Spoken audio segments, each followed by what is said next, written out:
శిష్యులారా ఆగండి.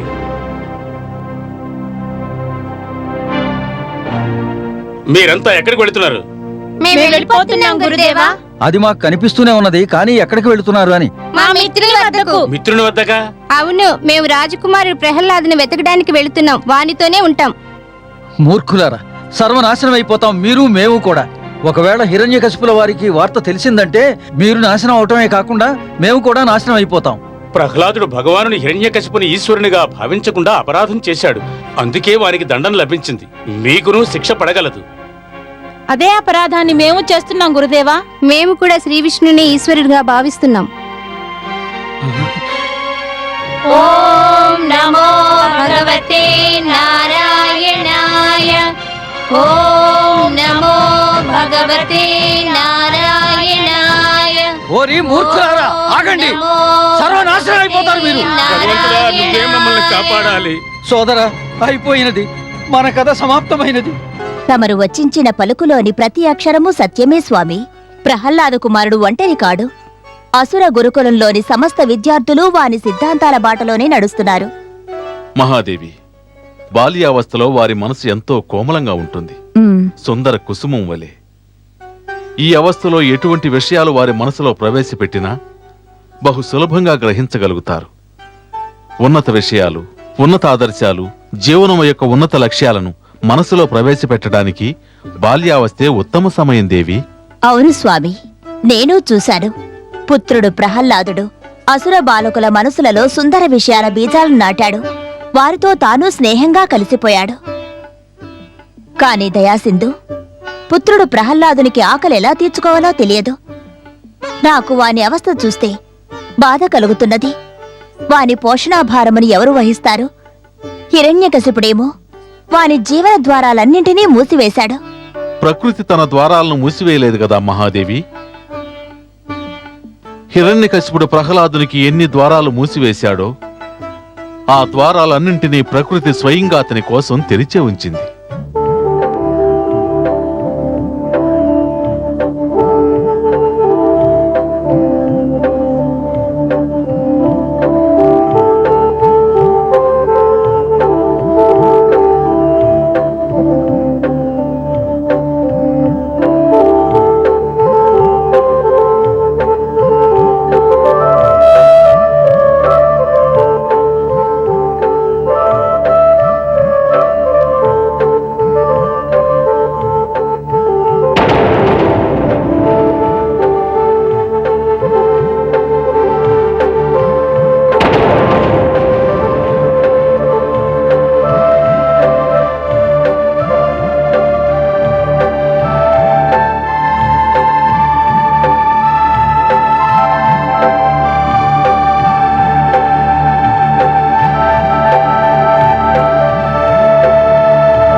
విష్ణుదేవా, ఇదే తమ ఇచ్చైతే నేను ఏమీయూ భుజించను, ఏమీయూ త్రాగను, ఆకలి దప్పులతోనే ఉంటాను, అన్నిటినీ సహిస్తాను.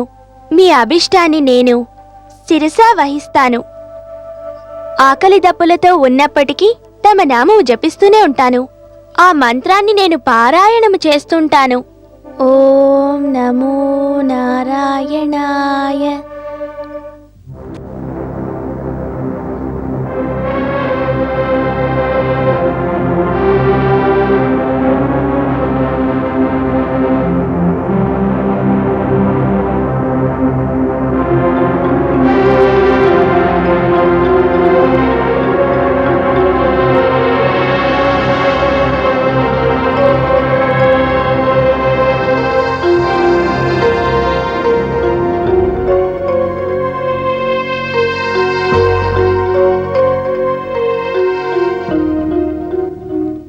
దేవా, దేవా, భోజనాన్ని సిద్ధం చేశాం. చేశాం.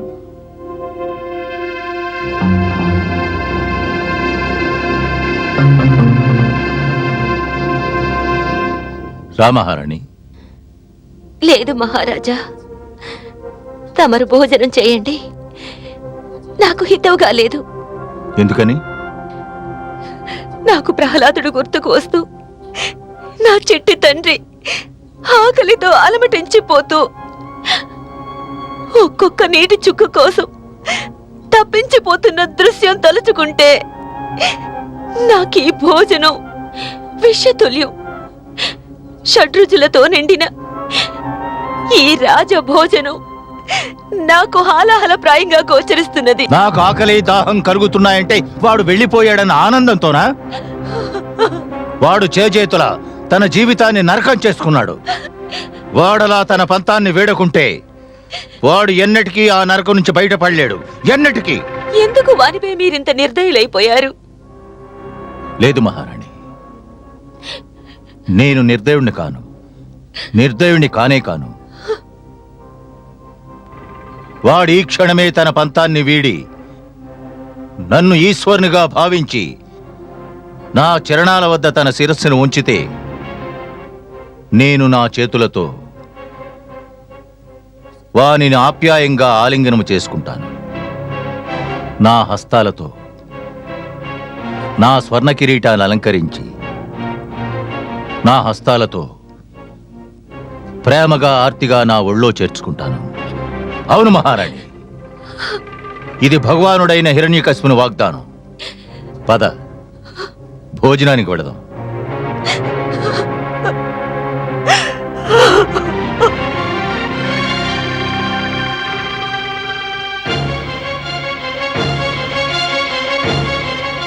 ఈ స్థితిలో నేను భగవంతునయుడు కూడా నిస్సహాయుడైపోయాను. ఏమీ చేయలేకపోతున్నాను.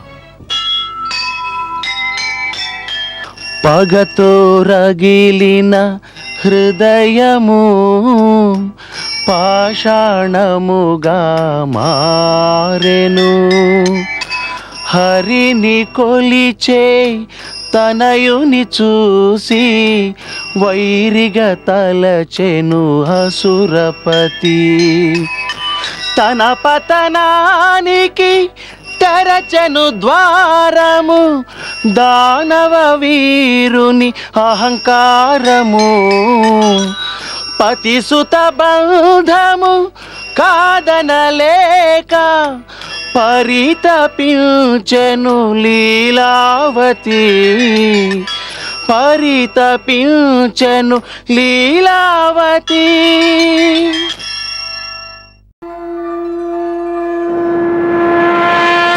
విష్ణుపుర